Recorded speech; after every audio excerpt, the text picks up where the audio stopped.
Okay.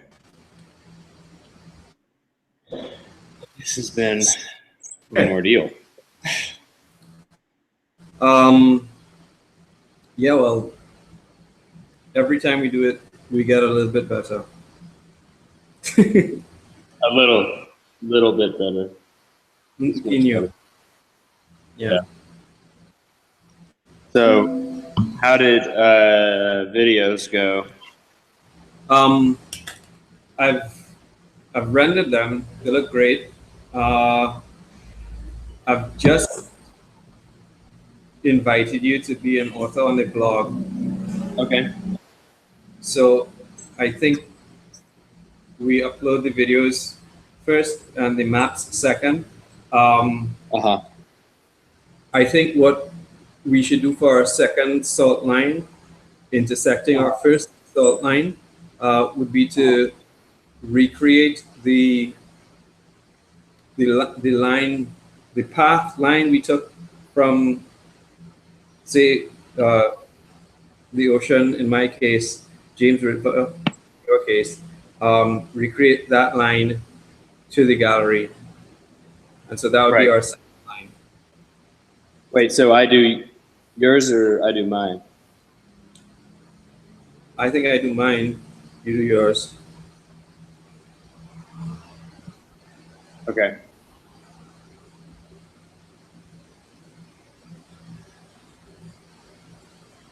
Is that a good idea? No, it's a good idea. I'm just wondering if there's any value in me doing yours and you doing mine. I'm wondering that as well. But it seems like a sort of like an exchange for the sake of exchange. Well, what is this? This is a meeting. This is a meeting. Yeah. It's not an exchange for the sake of exchange. It's not an exchange for the sake of exchange. This is an inquiry. It's a what? It's an inquiry. An inquiry. Yeah. So there wouldn't be any value to me transcribing my journey. Yeah. If you could call it that. You telling my story in your place and me telling your story in my place. I think to call it telling a story is a little bit of a stretch, but basically, yeah. Why do you think story? It's an abstraction of a. I mean, it's within a game of representation. So you're representing my my experience, and I'm representing yours. Wow. I don't think you're representing my experience. You're representing my. All you're doing is, like I said, I mean, we could say this is semantic, but like it's like if I had, radioactive paint or something on my feet while I was walking, or glow in the dark or something like that, and then at night you could just see the line of what I did. It's a transcription of a transcription and a vast miniaturization. It's like just making a map on the floor of something that you did. So it's not so much when you say I'm telling your story, you're telling my story. I think that implies more about the liberties that the author takes than what we are actually doing with that particular activity. Well, like we could do I'm telling your story. Like I could say, Nikolai walked down to the Gulf of Korea, and at that place there are a lot of lemonade stands, and he got thirsty, so he had some lemonade, and then he got a bunch of water out of the ocean, crossed one or maybe two highways on the way back, he spilled some of the water by accident, but he didn't tell Matt about it. And they came to Alex Yard and put the water down. That would be me telling, well, a story, but not necessarily your story. You understand? You understand what I'm saying? Yeah, yeah, I understand what you're saying, but I don't know. I might be a little bit slow or dim here, but in in the sort of representational game that we are currently involved in, I think that um, basically what we're doing is brokering each other's subjectivity uh, in in a space that the other person isn't physically present in, Yeah. right? Mm-hmm. So in a way, we already um, Right. That's we already. already yeah. Okay. So what I'm saying is I don't know what in that particular schema we Uh-huh. would be doing. Um, I mean, how would that? I guess based on the rationale that we've set up, the gesture of you talking about, because basically it's a metaphor for a journey, right? So by you sketching my journey, um, you're making that you're representing my journey, and then I represent yours on this end. See, you see what I'm saying? I see what you're saying. I debate whether or not it's a journey. Which, It's a journey. We took a walk, yeah, but Matt. walk does not a journey make. Like I, and I think that's an important distinction. But by And not by how willing, I think this is a difference between you and me, and you might disagree with me about this, but it's like how willing or I independently are to cast this in the kind of like a vocabulary of symbolic behavior or ritual behavior that then yes makes every walk is a journey, you know. But sometimes you just walk to the refrigerator, you know, and sometimes you go on a walkabout but to find out who you are, and this is somewhere we didn't. between those two things, you know. Well, you see, I don't know. I think you're right in saying that, you know, for me it's incredibly um, imbued with the idea of ritual, um, and I do see it, and I do see it as a ritualized act, and you can't deny that because it's now become a ritual because we've done it twice. No, it's definitely ritual. I mean, it's definitely ritualized act. Right. So then it becomes symbolic. Or if you wanna like bring it into the word into like more um, applicable speech for what we're doing, it becomes a sign for um, any other kind of journey that we wish to talk about, and within the framework that we've set up about forgetting um, and about cultural erasure, that sort of thing. Um, I think that it takes on that sort of meaning. And so then to say, all right, let me represent your journey and you represent mine, it's a, in my way, in my thing, it's a kind of willful surrender of um, agency regarding your own story. But it's also, I mean, we carried the water as as you said, like this is a ritualized act, but we in part carried the water, if I'm not wrong, to invoke the last thing we did together, which was a shared activity when we were both together.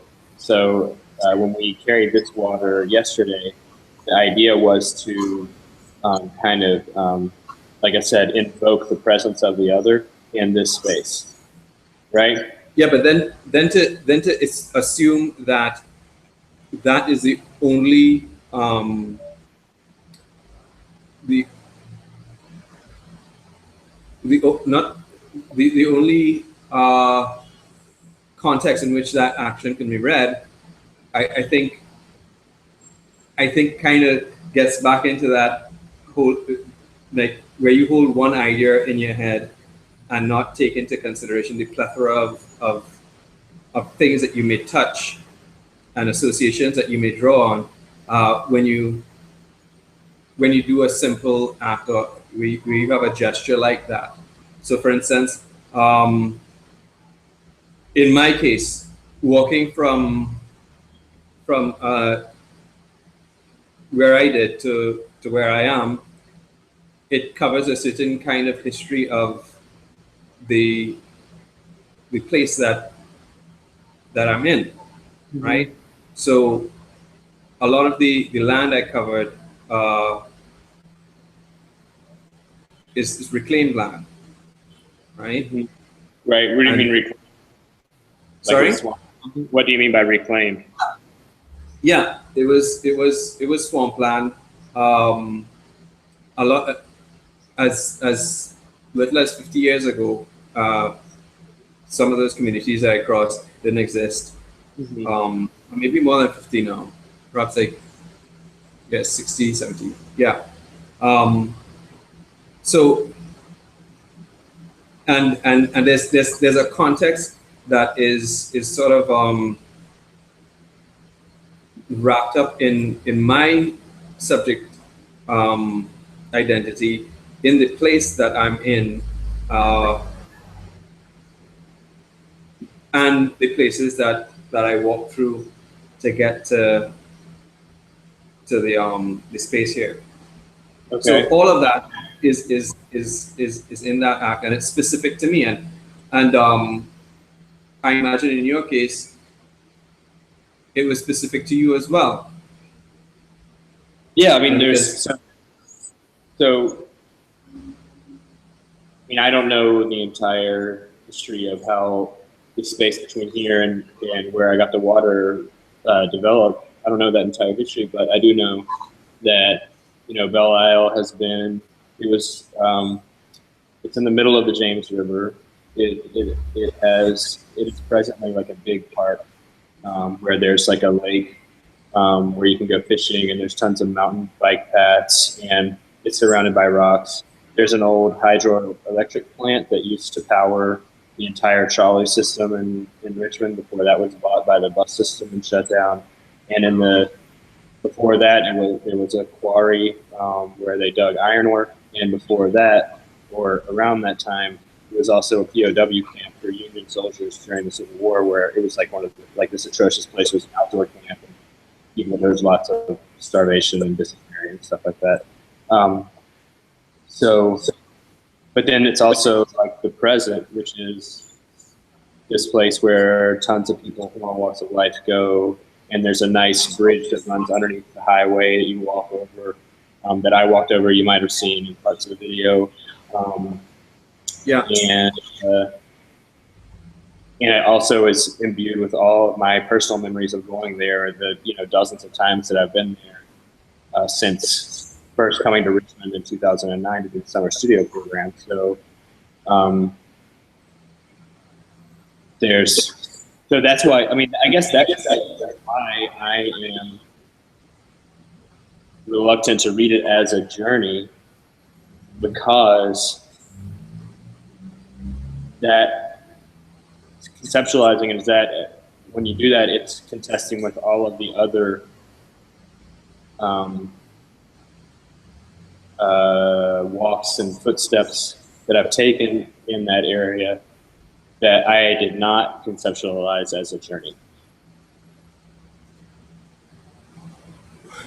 Well, I'm not exactly sure I'm getting where you're your crisis is located, because what we did was never a casual walk. It was a very determined thing, and it's sort of like, if we wanted to make, say, a salt mine, right? Mm-hmm. And it entails putting salt on the floor, Mm-hmm. right, in a determined fashion. Mm-hmm. We can make an argument that that is it's an artistic gesture, right? Mm-hmm. Mm-hmm.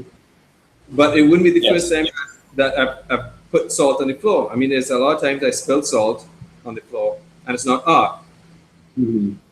you know. Right. So, Okay. I understand what you're saying. It was very intentional. I agree with that, and I did not walk like it was casual when we made it. And Pete and I had set up rules about how we would interact while he was filming me, and what kind of how we would try to get the shots that you'd ask for, etc. And there is, like, I understand that distinction. Let me tell you. Let me tell you a story briefly. Yesterday, there was a young man who came to the gallery who is I guess he's an artist now. He's no longer an art student because I think he graduated from BCU. Named Gavin Foster, and he's very bright, and he's interested in performance. He's taken a lot of classes with Hope. He's assisted her. He went to Brazil with her. He did, I think, his freshman year for one of her projects. He walked from Richmond to Williamsburg, which is like 45 miles away or something like that. yeah. And he's just like a really smart, quirky, irreverent kind of person who's also serious. And so I was talking to him about this, and I was saying, he walked into the gallery and he said, well, I never know how to interact with performers in these kind of spaces. And I was like, I don't necessarily think of myself as a performer right now. And he was like, well, he basically said, you may say that, but that's not how it looks in here, you know? And then the video of me carrying the water, projected at that time. Yeah. And I just described to him that I was struggling with the language of what to call this. Is it a performance? Is it an action? Is it an act? Is it a ritual? What is the appropriate vocabulary to describe something that is not exactly a repetition, but like I said, like invokes the memory of something that happened once. It's an intentional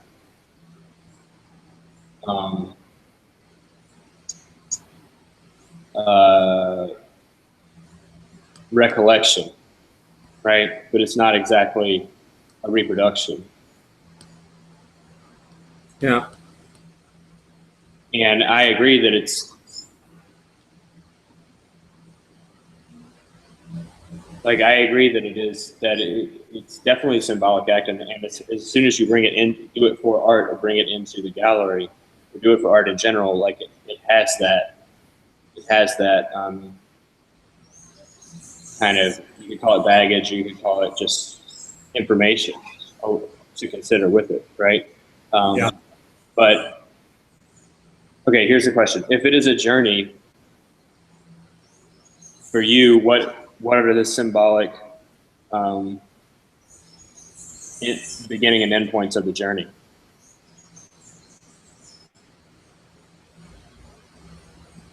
For your walk in particular, like where does the symbolism Well, okay. All right.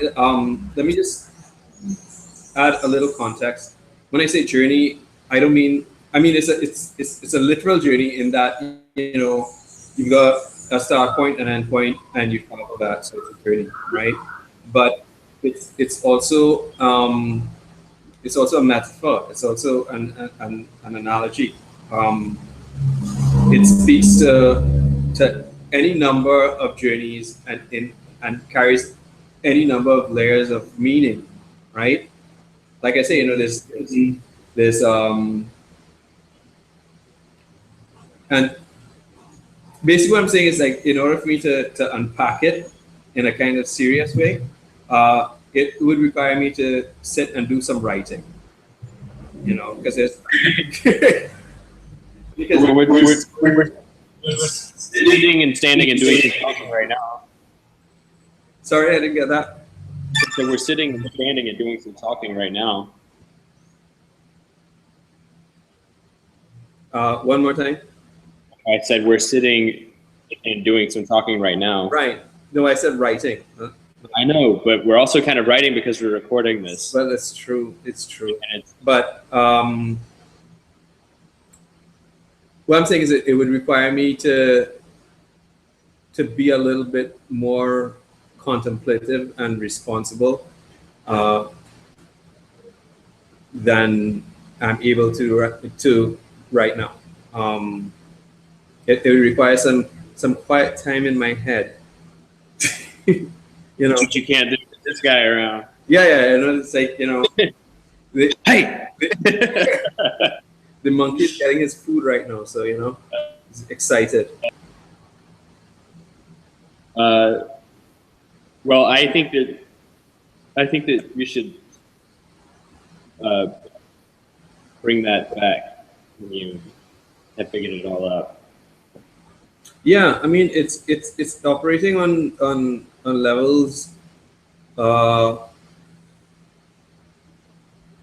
do with, like, just the metaphor of carrying water for somebody, you know, and what that means, what that phrase means. Mm-hmm. So that's one level. Then there's the sort of like the history of the geography that we travel while we're carrying the water. Mm-hmm. That becomes activated by the gesture of, like, just simply by the gesture of, like, well, just simply by us passing through, making this artistic gesture, we're activating the history of the places that we pass through, and that becomes content for the act as well. And there's also all kinds of socio-political context for the thing as well. I was talking to Chris yesterday, who was there, and he was telling me about a phrase that Eric Williams, who was our first prime minister, before he became prime minister in that independence movement, he used to give lectures in one of our public squares in Port of Spain called Woodford Square. Mm-hmm. And Woodford Square. Mm-hmm. And one of his speeches, he talked about the act of putting down his bucket, so to speak, which is sort of like a colloquialism that, you know, your journey has ended, in terms of, like, that you're grounded, you know. So by him saying that he puts down his bucket means that he's committed to the place, that this is where he will stay, etc., etc. So there's that sort of thing that's also kind of activated in, because before we had potable water, everybody used to carry water, right? And what was essential for life and that sort of thing. So that's where all of that becomes content for the act that we the action that we did yesterday. Mm-hmm. So and it's kind of that act needs to be read through our individual relationship to the spaces that we're in, as well as to what that act means for the collaboration and to each other. So it's not necessary. I don't see it as existing in one context. Well, do you think it definitely doesn't exist in one context? I mean, that I completely agree with. I mean, there's the immediate context of me in 1708, separate from the context of you in Alice Yard, right, and what those communities mean. And there's also, like you said, the context of like our broader art practices, but then there's also the context of the place in which we're doing it. So Port of Spain and Richmond, it's very layered. yeah. Well, I would call it radioactive, like just in terms of unstable, because there's so many points of entry. There isn't a fixed. There is no sun. I don't know if there's a sun in that constellation that holds the meaning in one place, right? The sun is just one of billions of stars. That is a very good point. That is a very good point. You're right.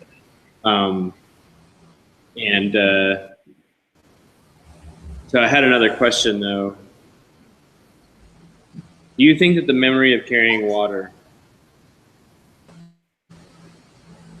do you think that is the literal act?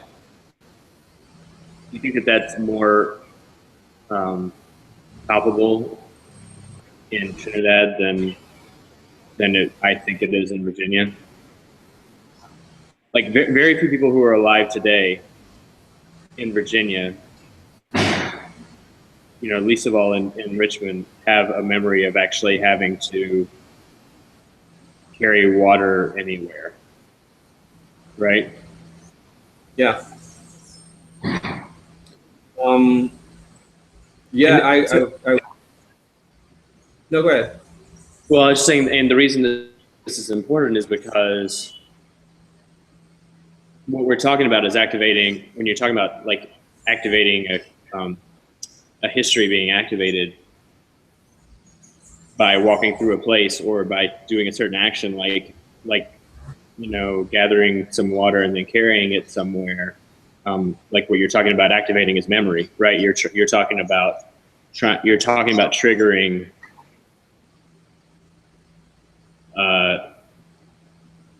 kind of some element of that will call the past into the present, right? I think call might be a bit too strong. Not call it past, but I don't know, just kind of not call it past into the present, but call a shade of the past. Sure. Yeah, because I'm not really, I mean, it's all like poking it, right? It's like poking the past, not to wake it up, but just to get it to turn over a little bit. I don't know. See, I don't think of the past as being like something that I feel like more like we're like the thing that's getting poked. Like the present is getting poked by the past a little bit. That's more I guess like if you think of the past as being like some kind of like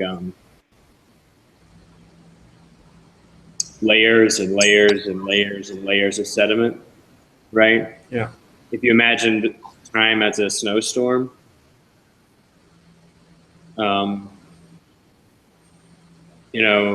the present is like the snow that's falling right here, and then the past is like everything up to like whatever before it hits the ground, right? So there's the dense stuff way down there, and then there's the stuff that happened yesterday, right?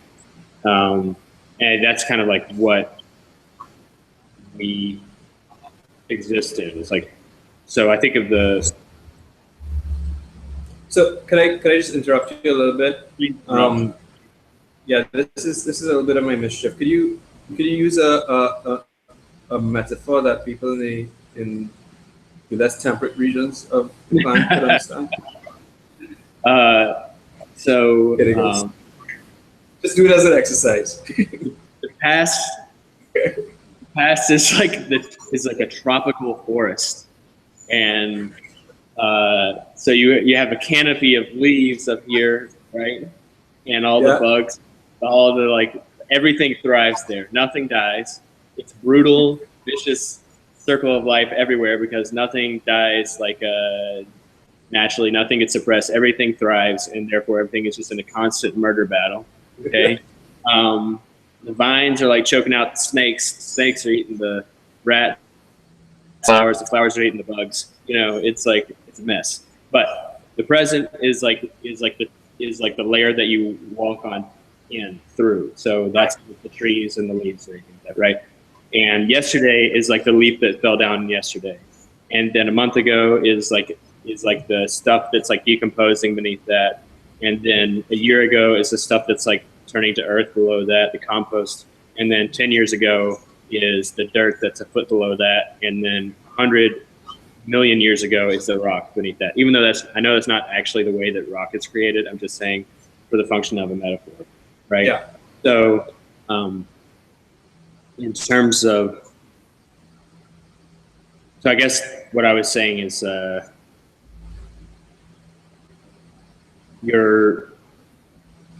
what I think of in terms of using a signifier or thinking about actions or objects in terms of a signifier is how do you trigger how do you bring something to mind, right? How do you just kind of evoke it or in small ways or big ways? And the question that I was asking originally was just if you think that the memory of carrying water is fresher there. That's a difficult question, and I'm not sure if I have all of the.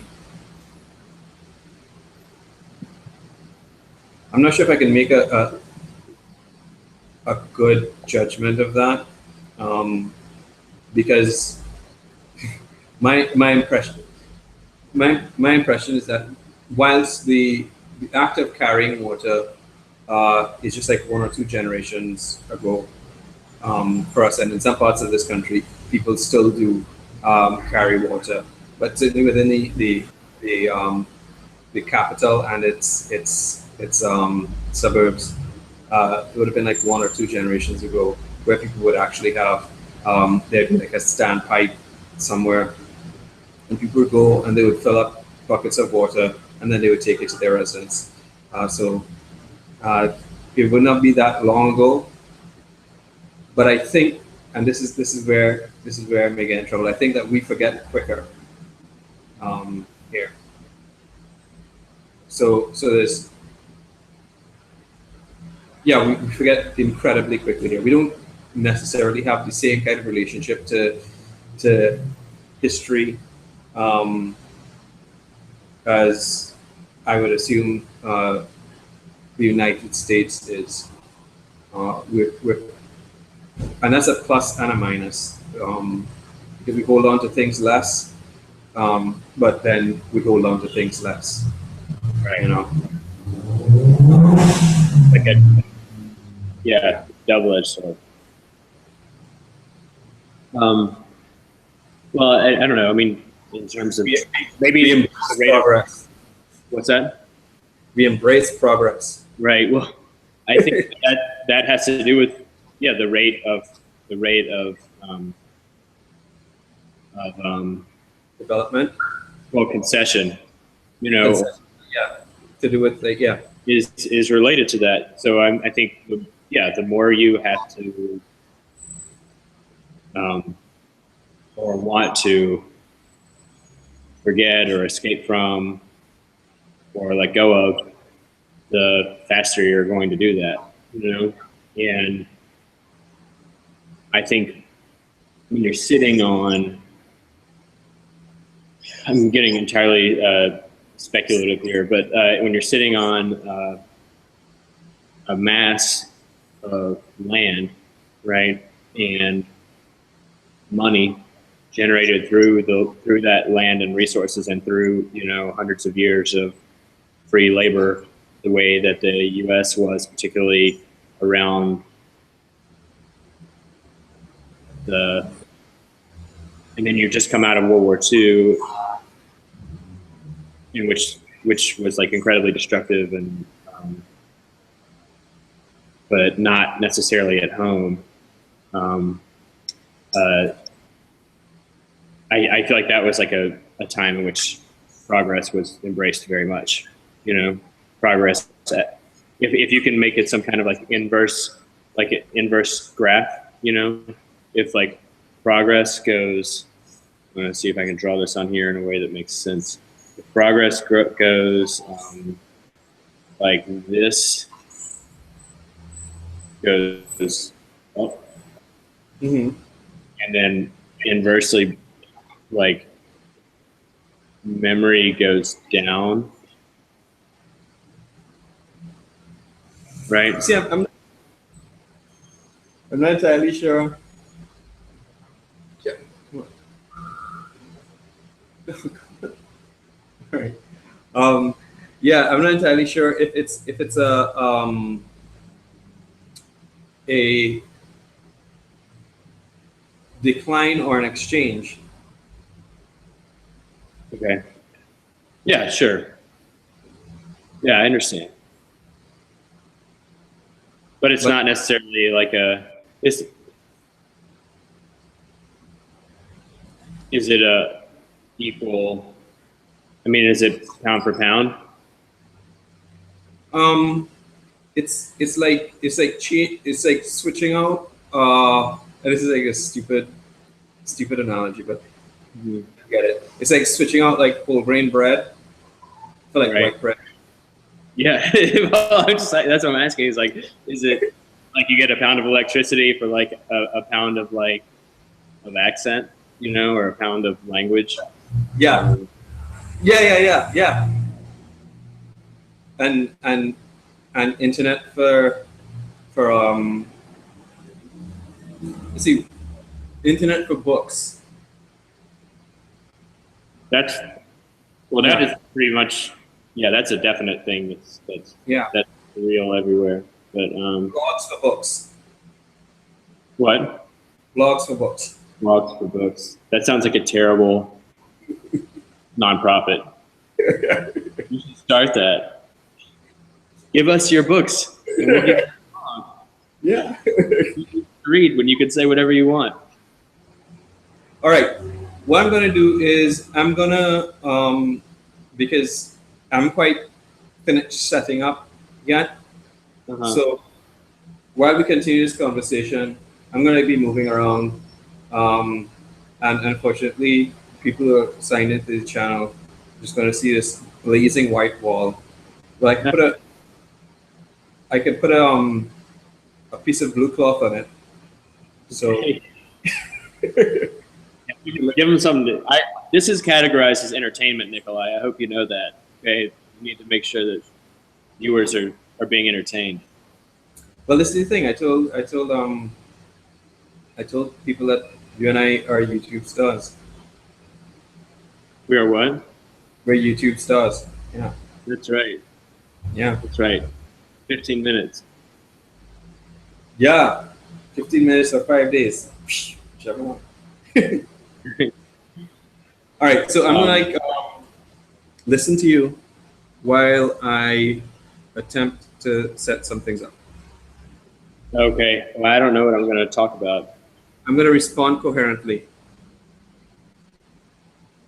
But I still don't know what to talk about. Well, we were talking about whether or not, I mean, what started this all off is whether or not you're going to get to draw my journey or you're going to draw your own. Right. And so, look.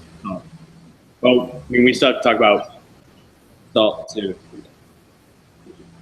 That's the other thing. There's salt. Yeah. Salt. At one point in time, it's worth as much as gold.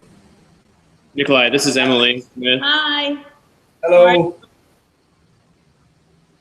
That's good. It happens all the time. Did I You just make gotta- a freeze? No, you didn't make a freeze. I brought bad energy. Yeah, well, I mean, Just a little while Who's the ago. director? I know. Just a little while. Okay. A little while ago, Alcia's equivalent to Emily, Sean Leonard, he came by and he thought he was disturbing me, so he was like, "I'll talk to you later." Wait, who is this? Sean Leonard. Uh-huh. Yeah. So it would have been nice if he popped in as well. Right, okay. Yeah. Which remind, go ahead, No, sorry. you go ahead. Well, it just reminds me, I have two people that Arnold Kemp knows in Trinidad that have to run their names past you to see if you Sorry? know them. Too. I have two contacts that I need to see if you know in Okay. Trinidad. Okay. But I'll do that. Because I Oh, you know Good to see you. as part of our DNA, we know every Trinidadian. So Yeah, that's yeah. You're born with a Rolodex in your mind. yeah.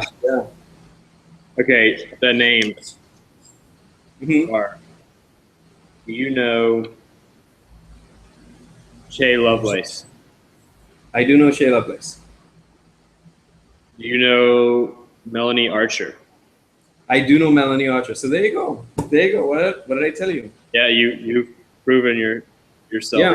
Correct. Okay.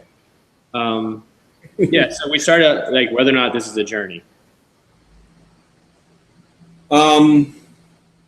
which I is think- the entire question that we have been asking.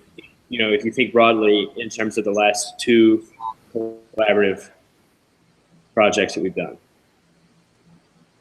Could you repeat that because you broke up a little bit? Well, I was saying Yeah. that is, you could say that is a general framework kind of question for the last two collaborative exercises we've done, projects that we've done, whether or not this is a journey. Well, you know, I don't see how you could think of it other than that. Is it? So here's the question then. Is it, if it's not a journey, is it a destination? That's a No, more. it's just no. The alternative would be that it doesn't mean anything. That nothing means anything. I mean, that's a big leap, but that's like if you think about it existentially. Yeah, well, I mean, you can make like valid arguments either way. I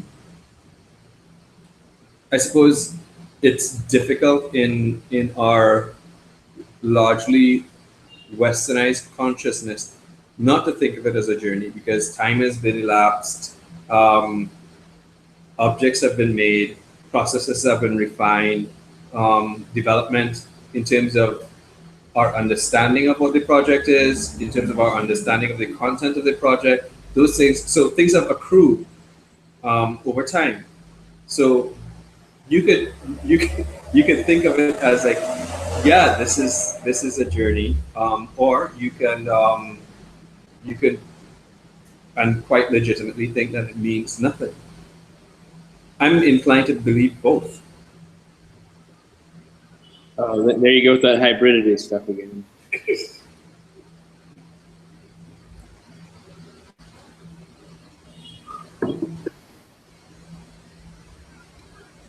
The whole point of creating a vacuum is so that in that vacuum you can only be one thing. And then you get rid of the idea, you displace what? Who made that rule? Did you just make that up? I am freestyling right now. Okay, Matt. Okay, Yeah. the whole point of creating. I'm thinking about American mythology, and mythology of say, manifest destiny or American exceptionalism, right? That there's something special about this place, right? And that goes back to like you could like Obama, Clinton, political voices for years have said, Clinton was the one that said, if you work hard and you play by the rules, then you'll be able to get ahead, right? That's like the essential meritocratic kind of mythology ethos that is very central to kind of like public political discourse in this country, right? And therein, therefore, the public telling, the pressure on the public telling of history or the public memory is to err towards that, right? Like, yeah, we screwed up some, but ultimately we got to the place where people who work hard get what they want, right? Yeah. Does that make sense? Yeah. Okay, so I'm saying that that's right, that's a myth. And in order to preserve, but it's important that the myth also be read as not a myth, but as reality, right? So in order to create that reality, you have to create a vacuum, Yeah. a very clean space in which you can put this very fragile thing that cannot be exposed to greater realities, or else it will, right? I don't know if I agree with you. I mean, probably because I'm on the outside, I see it differently. Uh,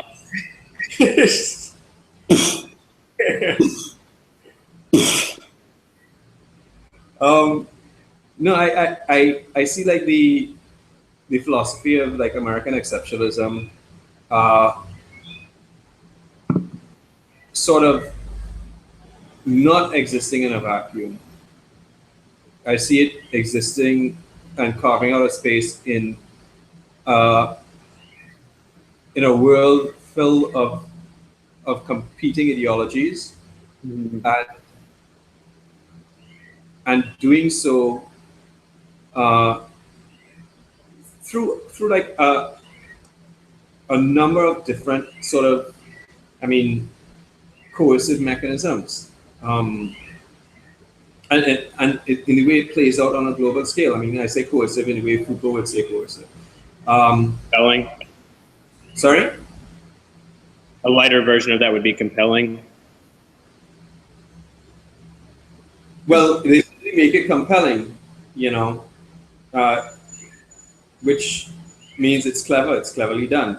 But it's no less sort of like asserting its position in competition with other ideologies and worldviews.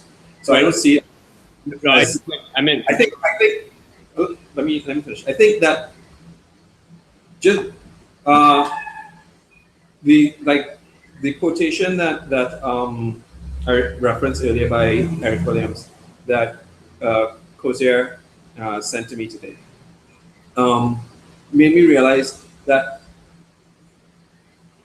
unlike the context in the U.S., for instance,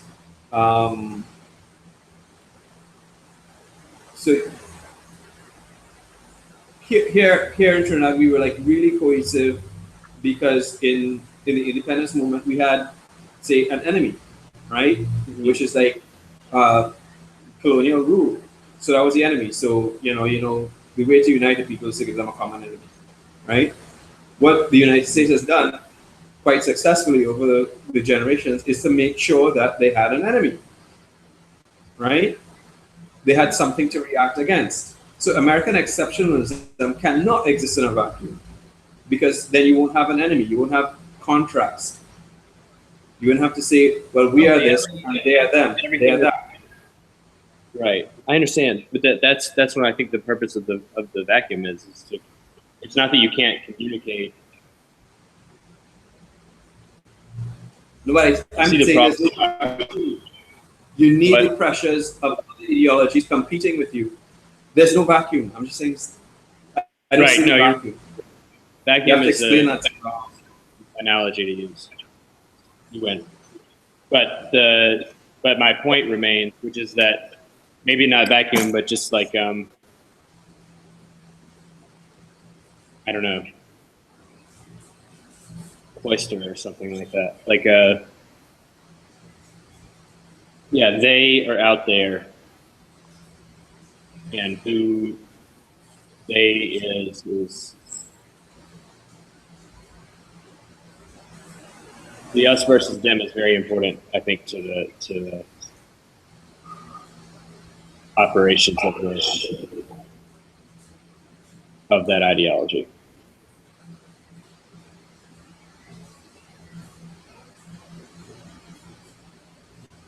Journey. Back to journey. All right. We've been we've been at this for a short while, so, but I think we need to get some other work done, some physical stuff done. So shall we take a break and reconvene our FaceTime at, say, 11 minutes past 2? That's fine with me. Yeah. So I need a picture. I don't need a picture of your map because I won't be representing your journey. Never mind. I mean, no. We could revisit that at 2 minutes past. Well, sorry, at 11 minutes past 2. Okay. And then we can spend the afternoon period doing that. One of the things that I have done is I've converted the phrase "forget to speak" into, well, via Google Translate,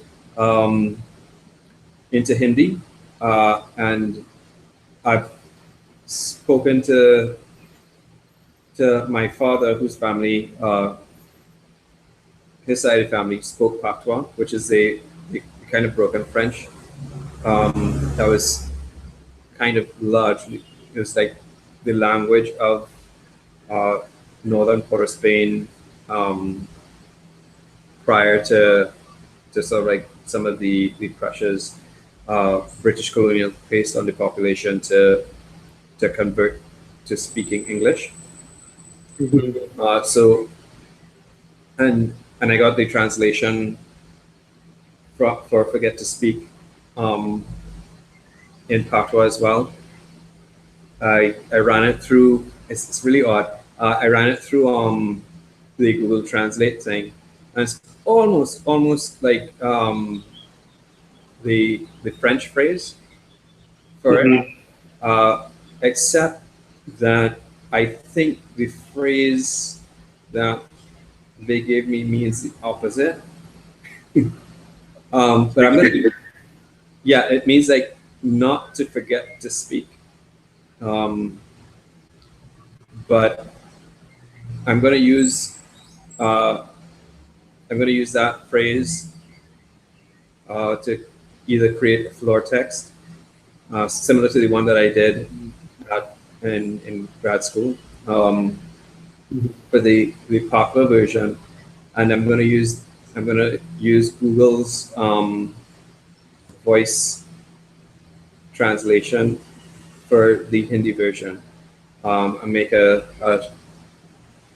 repeated video for that one. Okay. A repeated video? Well, it's just going to be like text and the audio attached to it. So the text would read "forget to speak," and the audio would be playing under that, and it would just be projected on a loop. Okay. It's going to be like a small projection, and I found some messed up plexi, and there you go. So you got to get that plexiglass on because yeah, it's really good in terms of smoke and mirrors. You know, it just makes it's endlessly gratifying to look at it and play with it. yeah. So I'm gonna go set that stuff up. Okay. And, I'll get back to you. Okay. All right. Cool. All right. I'll see you at 2:11. I'm gonna put this on me working. Okay. I'm gonna find something interesting to put this on. The salt line. You don't have to do that. No, Okay. put it on. Cool. See you in a moment. All right. Yeah.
purpose of relaxing with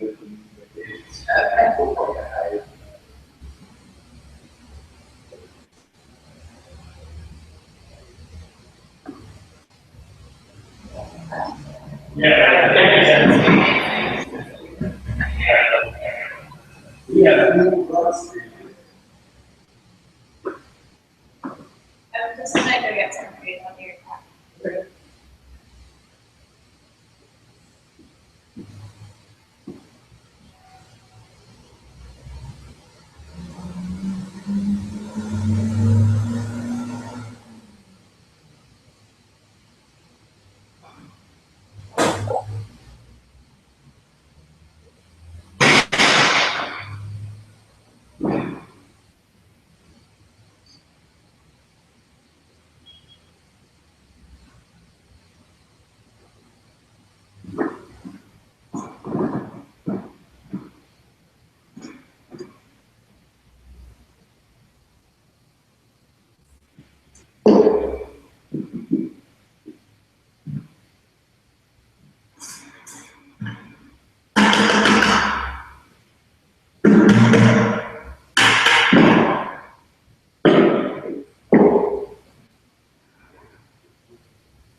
Oh, yeah.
Like the ball,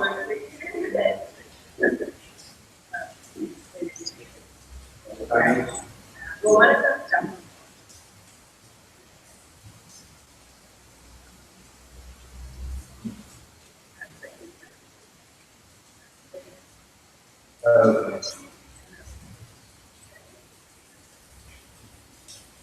And so, I guess, yeah, Paying patients for yeah, it's very good.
Hey, Nikolai.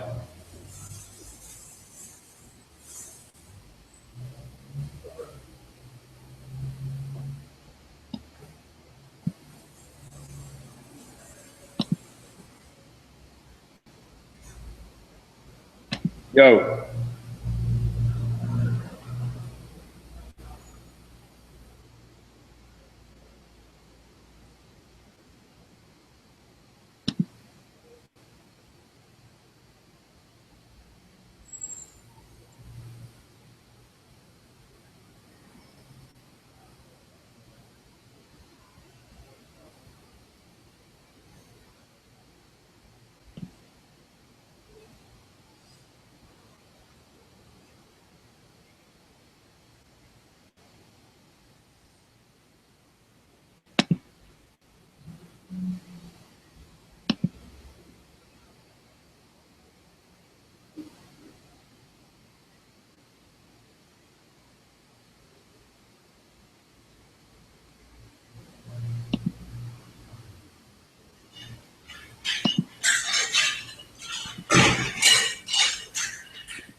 Hello.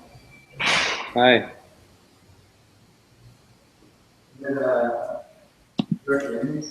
Oh, okay. I do know Brooke. Are they coming here?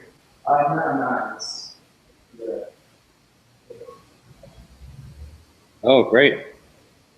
Um, presently, I'm trying to vlog. That's okay. No, fine. What's your name?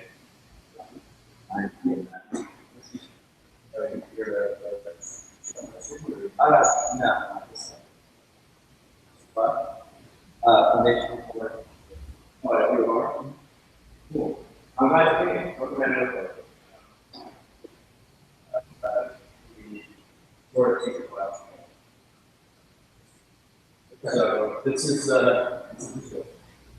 constantly changing. It's not the only thing that's not changing right now is this line of salt right here, which is the beginning and the end. But everything else is in flux. So I can take this, for instance, I can take this projection unit, rotate it so that I can move this around, kind of shift things that way. Similarly, I can change what's projected by moving this, which is on a live feed right now. Okay, so the reason it's on a live feed is because I am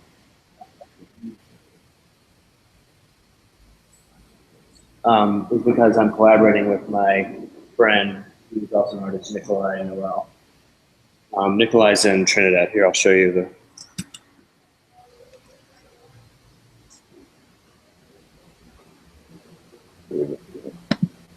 He's got his face in the wall right now. There he is. Okay, so you can see him here. Here. Alternatively, like this has been facing the front. I use these.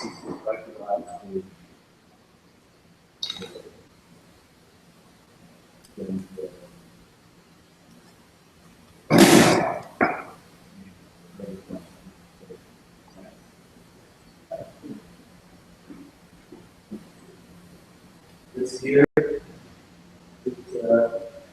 cement mounted water that I got from the yesterday.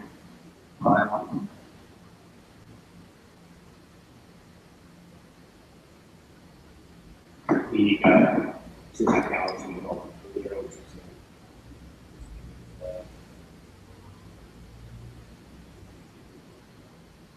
And all of this is part of the larger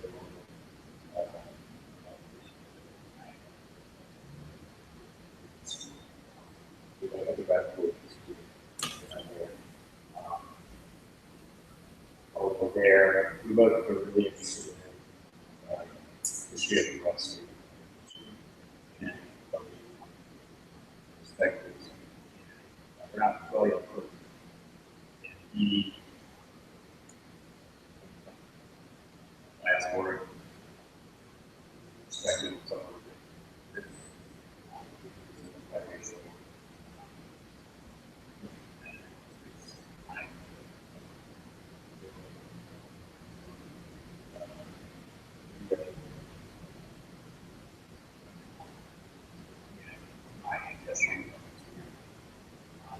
so we started out our collaboration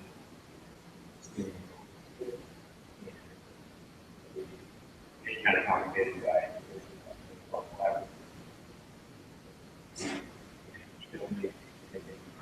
merge up expressed, trade wrong.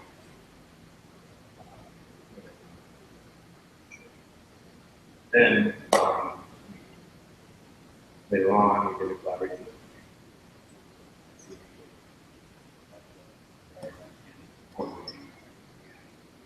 That was more in space to work in.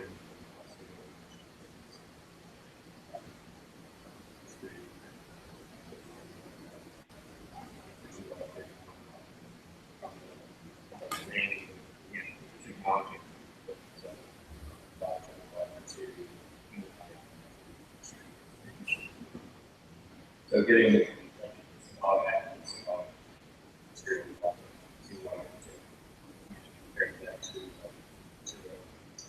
I used to be able to using that in some small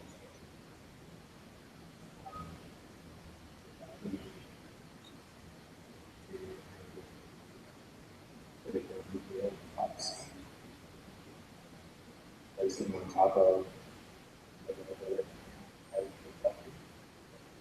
it's a really good book. It's about the metaphor about salads.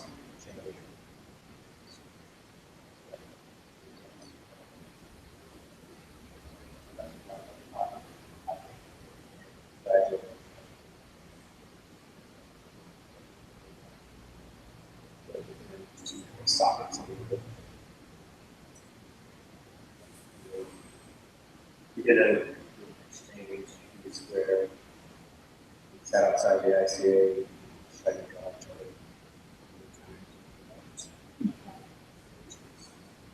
Kind of idea of two concepts. One being the exchange.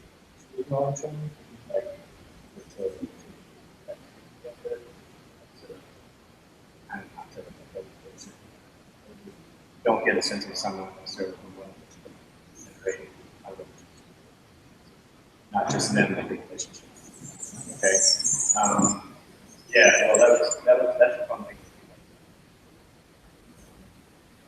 And let's see. And then the last day we were there, we see an astrologer.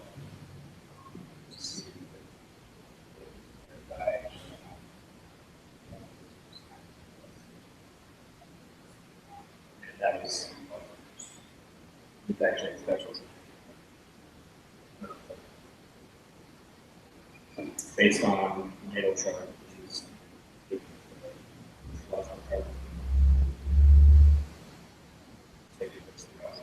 so where you are.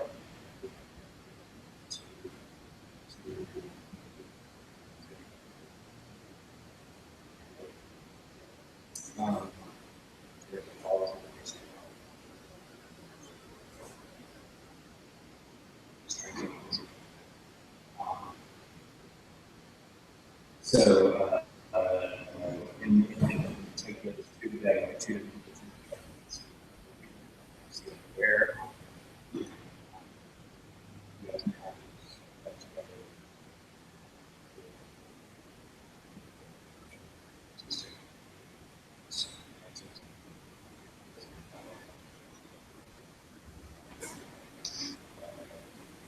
Celestial bodies.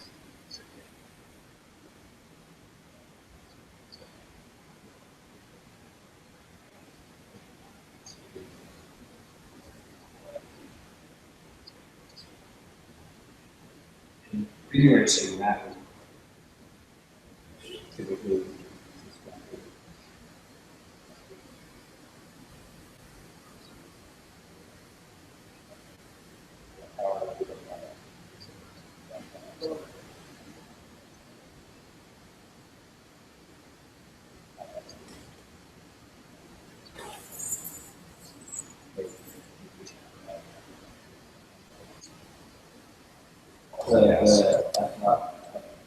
All the guys said for the not necessarily, no,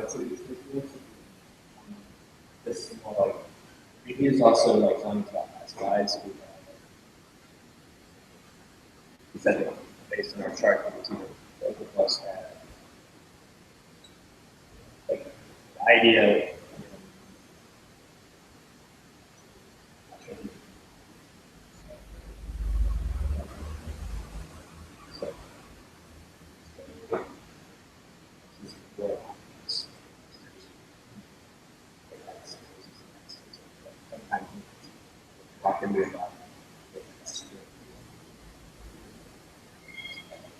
So it's all about that. It's all, yeah. Meeting parents, and that's the whole point. Right, exactly. Coming from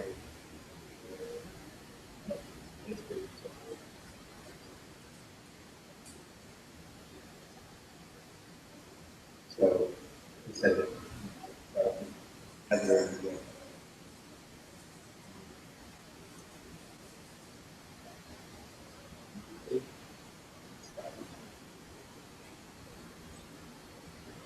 he did not say more about it.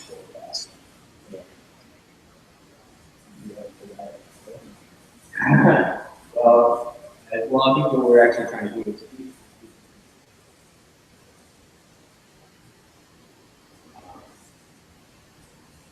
what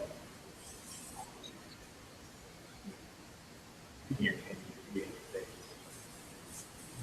Can you create a home space?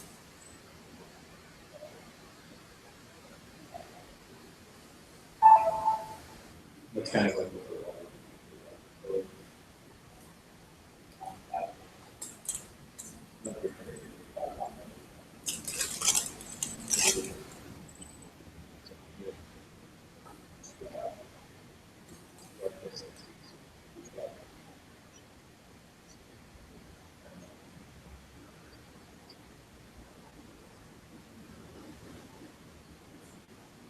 it's kind of like that's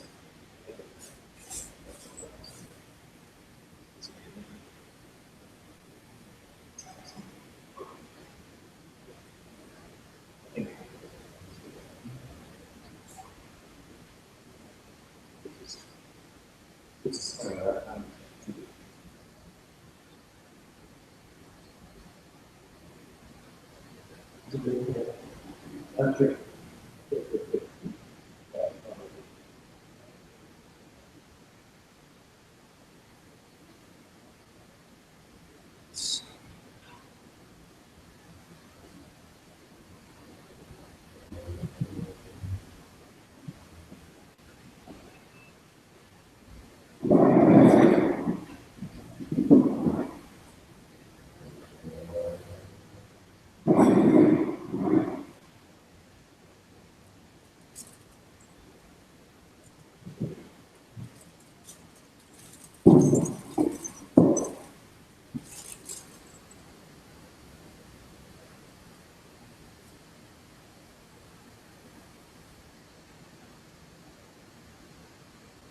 assume that's that's not real.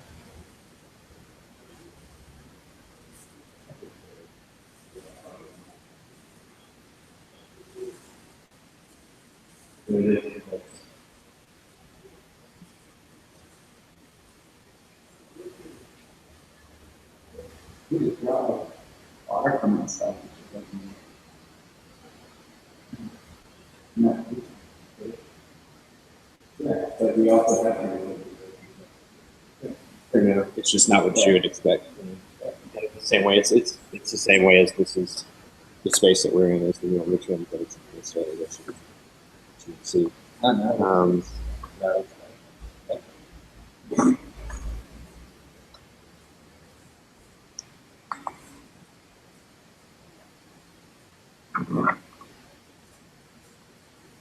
So you're enjoying your class? Yeah. I'm not good. I'm actually pretty awful. It's hard. It's terrible to have something that you enjoy doing that you're not good at. Right. It's like people who love swimming. And I think that effort to that.